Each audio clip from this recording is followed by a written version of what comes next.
I thank the Director of IGAD Conflict Early Warning and Response Mechanism, CEWARN, for inviting me to make a statement at this very critical event of this book launch. At the outset, I extend RJMEC's appreciation for the work that CEWARN does in assessing situations in the IGAD member states that could potentially lead to violent conflict. In South Sudan, CEWARN's work is critical at this time of the country. At this time, the country is striving to transition from armed conflict to a united, peaceful, and prosperous nation through the ongoing implementation of the bilateral peace agreement on the resolution of the conflict of the Republic of South Sudan, RACRIS, signed in 2018. I must say that early detections of potential sources of conflict that could spiral out of control are very critical, not only for the conflict resolution, but also for being instrumental in informing their management as well as in prevention of recurrence. In this regard, I applaud IGAD for continuing to stand by its member states, the Republic of South Sudan, and for investing the resources for peace at its disposal, including CEWARN, towards ensuring a peaceful, secure, and stable South Sudan. In South Sudan context, just like many post-armed conflict contexts in Sub-Saharan Africa, in which politically motivated violence have been terminated through a negotiated settlement, there is need to ensure that signed peace agreements are sustainable.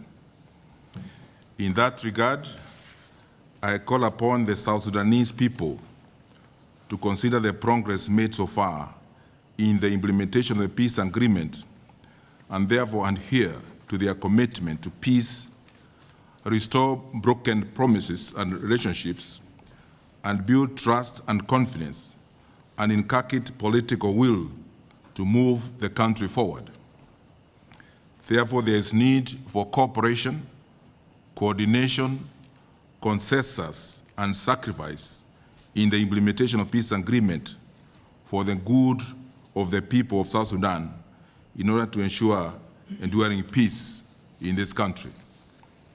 Excellencies, a system which provides early warnings, including mechanisms for addressing emerging issues in post-conflict societies, therefore, becomes indispensable.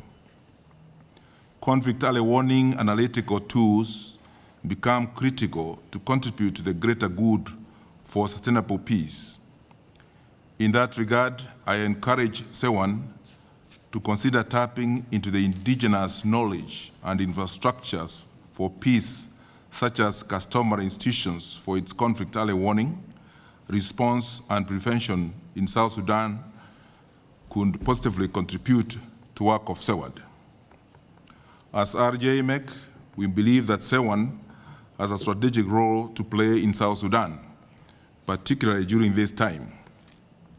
Evidence-based conflict early warning data are critical for us, both at strategic and political levels, for policy engagement aimed at conflict resolution, management, and prevention. At this juncture, I applaud the IGAD Conflict Early Warning and Response Mechanisms for the publication of its book, which is being launched today. The book launch is very timely at this time when the peace agreement implementation has reached a critical stage, with only 11 months to the end of the transition period. I therefore encourage all of us in South Sudan leadership to read and internalize its contents. RJMEC is ready to work closely with CEWARN in South Sudan, and as chair of RJMEC, I look forward to receiving reports of the CEWARN team as we jointly contribute towards a stable, peaceful, and prosperous South Sudan. I thank you.